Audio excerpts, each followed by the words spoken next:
Hola, bon dia. Soc Judit Bellvehí, cap d'àrea assistencial de la Fundació Els Tres Turons. En primer lloc, agrair la possibilitat de venir aquí a explicar l'expertesa de la nostra entitat i passaré una presentació que en algunes ocasions em saltaré alguna diapositiva perquè ja s'han dit moltes coses. A veure si ho sé fer bé, això.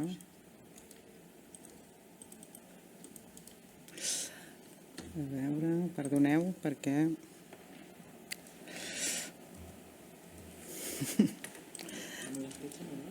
Amb la fletxa no va, no. Sí, no, avance pàgina, però no va. A veure... Avance pàgina. No va. Ara, amb el ratolí, amb la rodeta. Molt bé, gràcies. Primer, breument, una presentació de l'entitat. La Fundació Els Tres Turons és una entitat d'iniciativa social sense afany de lucre que es va crear l'any 1985 al districte d'Horta-Guinardó. La missió és la inclusió social de les persones amb trastorns de salut mental i la promoció de la salut mental comunitària. Des de la Fundació atenem a persones adultes i joves, ressaltem el tema joves perquè, tal com deia la Imma, és un dels problemes més importants que tenim actualment, en diferents àmbits d'intervenció per acompanyar en els processos de recuperació d'aquestes persones, cobrint diferents necessitats de rehabilitació psicosocial, d'inserció formativa laboral, de suport a la vida independent i d'oci inclusiu. L'àmbit de la inserció laboral, que és el que avui ens ocupa, la idea també sí que és facilitar l'accés al mercat de treball, per suposat, és el fi últim, com ara comentaven les dues persones que m'han precedit, però abans s'han de fer bastantes altres coses i una de les coses més importants que hem de fer és també millorar el grau d'ocupabilitat d'aquestes persones, perquè segurament, degut a la seva situació social i psicològica, s'enfronten al mercat laboral amb molt poques eines. Promoure el retorn al sistema educatiu, sobretot en l'àmbit dels joves, perquè també el trastorn apareix en un moment del seu cicle vital que fa que hagin de deixar estudis i, per tant, el nivell d'estudis és baix. I després el que ja també s'ha parlat molt a l'anterior taula, que és tot el tema d'afavorir el suport i el manteniment al lloc de treball. Vull dir que no només és l'accés al mercat de treball, sinó que hi ha altres coses. I millorar el grau d'ocupabilitat és molt important des dels serveis. Aquestes me les passo. Tenim diferents programes, després ja els explicarem més. Hi ha programes que al final ja entrarem més. Tot el tema hi ha programes que són subvencions bianuals, n'hi ha que són subvencions anuals. I ara, per exemple, el servei prelaboral, que és un servei, ha passat a concert, que és una gran notícia. L'any 2023 ha passat a concert i això després en parlem, però és una gran notícia per tota la precarietat que implica treballar des d'una subvenció i des d'un programa. Algunes dades de l'Observatori del Treball i el Model Productiu. Ja s'han explicat moltes dades anteriorment, jo n'havia preparat algunes. La taxa d'activitat i ocupació de 16 a 64 anys en el col·lectiu de persones amb discapacitat i sense, els valors són molt llunyans, 35 sobre 81 i 28 sobre 71. La taxa d'atur de 16 a 64 anys de les persones amb discapacitat és el 20, l'any 21, el doble de les sense discapacitat. Predominen les dones, també, entre les persones aturades. El tema de la interseccionalitat. Quan ens trobem una persona amb trastorn mental que és dona i que és jove, aquí se suma moltes coses. El percentatge de persones amb discapacitat amb estudis superiors és la meitat que entre les persones sense discapacitats. També els estudis com un element de protecció. El tema de tots els estudis que ha fet obertament, el del 2016 i després el del 2023, que ja s'ha comentat anteriorment, tot el tema de l'ocultament. La majoria de persones oculten que tenen un trastorn de salut mental a la feina per tot el tema de l'estigma. Les persones amb un trastorn de salut mental afirmen haver deixat de treballar en un 39% i haver deixat de buscar feina per evitar ser tractades injustament. I el 40,6% de les persones amb trastorn mental manifesten haver rebut un tracte injust. Aquí hi ha una errada en l'última dada, que és un 31 o un 13, he girat les dades. La Imma ja l'ha comentat, aquesta dada.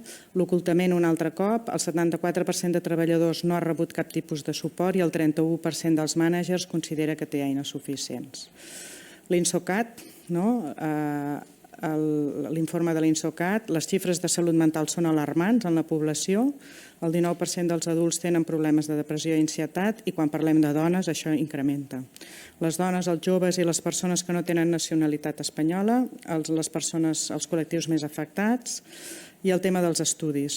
Quan les persones sense estudis o amb estudis primaris tenen un percentatge de malestar emocional superior. El fet que els estudis són una font de protecció.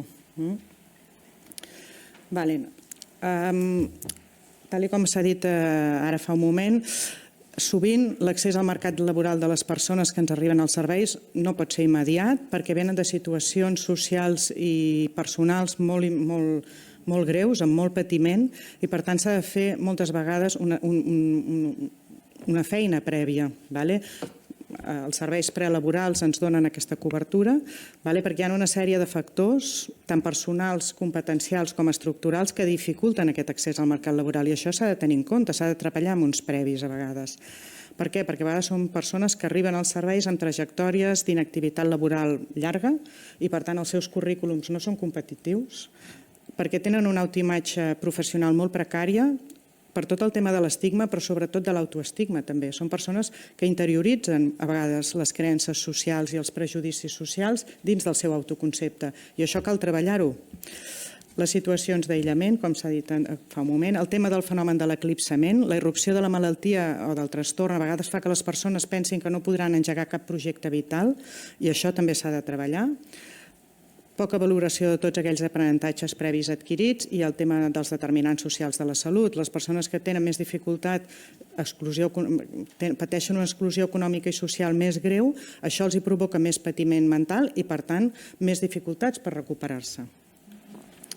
Factors més competencials. Els nivells de formació tècnics són baixos. Per què? Perquè a vegades no s'ha pogut mantenir uns estudis. Són gent a vegades allunyada del mercat laboral i per tant no coneixen el mercat laboral, no coneixen les tècniques de recerca de feina, tot això s'ha de treballar. Competències d'afrontament, identificar les pròpies necessitats i capacitats, són gent que estan molt amb aquesta autoimatge més deteriorada. I els estructurals, que són els que s'han parlat molt ja a la primera taula, la breu història de les persones amb trastorns mentals al mercat laboral, un mercat laboral ferotge que demana perfils polivalents, amb condicions laborals molt dures. Tot el tema de les prestacions, que ja també s'ha explicat, és un obstacle terrible per moltes d'aquestes persones, la manca de política, les creences dins de les empreses que són persones poc productives i després també dins de les mateixes empreses les persones amb trastorns de salut mental són les més discriminades, són les que tenen, ja s'ha dit anteriorment, també el percentatge d'inserció més baix dins del col·lectiu de persones amb discapacitat. Població atesa, 4 dades. És dels informes dels serveis prelaborals d'Enfeina. La idea aquesta que el servei prelaboral permet tota una capacitació i una habilitació laboral que sovint és molt important. 66% d'homes, 33% de dones, són dades totalment contràries als serveis de salut mental clínics, on hi ha molta més atenció de dones que d'homes. Les edats, veiem que la franja d'edat és de 18 a 30, també és veritat que de 31 a 40 també hi ha moltes persones. Els homes arriben abans als serveis que les dones. El tema dels estudis, terrible. Educació primària i secundària són les categories que agrupen a més persones i les dones arriben amb més formació que els homes, secundària per això, no gaire més. El tema dels diagnòstics, està clar que la majoria de persones tenen diagnòstics de l'esfera psicòtica i per tant diagnòstics severs. Els homes, i aquí també pot ser que hi hagi un biaix de gènere, tot el tema dels trastorns adaptatius predomina més amb les dones que amb els homes. Tot el tema de les prestacions, que s'ha parlat moltíssim. Jo aquí he portat 4 dades de 3 turons de l'última memòria. El tema de les prestacions no contributives, que ja s'ha explicat abans. Nosaltres el que ens trobem molt és que les persones, quan troben una feina que tenen la feina, la quantia és com el salari mínim interprofessional, se'ls hi para la pensió i el problema és que si perden aquesta feina és recuperar la pensió, perquè el dret a recuperar-la crec que hi és, però poden passar mesos en què no tenen ni feina ni pensió i això hi ha molta gent que no s'ho pot permetre. És a dir, no és un sistema àgil de recuperació i això fa que moltes persones diguin jo no puc córrer aquest risc. La pensió, les incapacitats absolutes ens estem trobant no en els serveis laborals, però sí en els serveis de rehabilitació comunitària, moltes persones que els hi revisen la prestació i els hi treuen la prestació, gent que fa temps que no treballa i els envien cap a un mercat laboral molt ferotge, no? Que a vegades no afavoreix la salut mental de les persones, i són persones que d'un dia per l'altre han de tornar a treballar. Fill a càrrec és la prestació que també un grup de persones importants té, i és una prestació que fins fa 4 dies havia de cobrar un familiar. Ara crec que ja el pot cobrar la persona, havia de cobrar un familiar, i fixeu-vos a quin nom, fill a càrrec, no? Quin estigma, no? I finalment, per exemple, el complement de la renda garantida de ciutadania, a la que una persona entra a treballar es perd. No soc experta en prestacions, però sí us volia explicar una mica el que ens trobem en el servei. El certificat de discapacitat. Ja veieu que hi ha un 24% de persones que no tenen el certificat de discapacitat i no tenen cap intenció de treure-se'l. Per tant, totes aquelles polítiques d'ocupació vinculades al certificat no hi tenen accés. Els reptes de futur, que potser és el més important, coses que ja s'han comentat. Millorar el reconeixement administratiu dels programes d'inserció laboral. No podem continuar treballant en programes anuals amb aprovacions retroactives, que el programa comença al juliol i no ens l'aproven fins al desembre. Si no te l'aproven, com bé deia la Imma abans, et quedes que l'has engegat i després ningú te'l paga, però a més això no respon. Atenció a les entitats, però no respon a les necessitats de les persones ateses, perquè les persones ateses necessiten uns serveis on puguin aproximar-se quan ho necessiten, com s'ha vist ara. No necessiten un servei que dura un any i després s'ha acabat. Vull dir que està clar que això és el primer repte que tenim. La necessitat de flexibilitzar els requisits d'accés als programes, per exemple, prelaborals, quan una persona estava en una situació d'incapacitat. Abans ha sortit aquesta qüestió de que quan una persona està en baixa laboral s'ha d'incorporar immediatament al mercat laboral.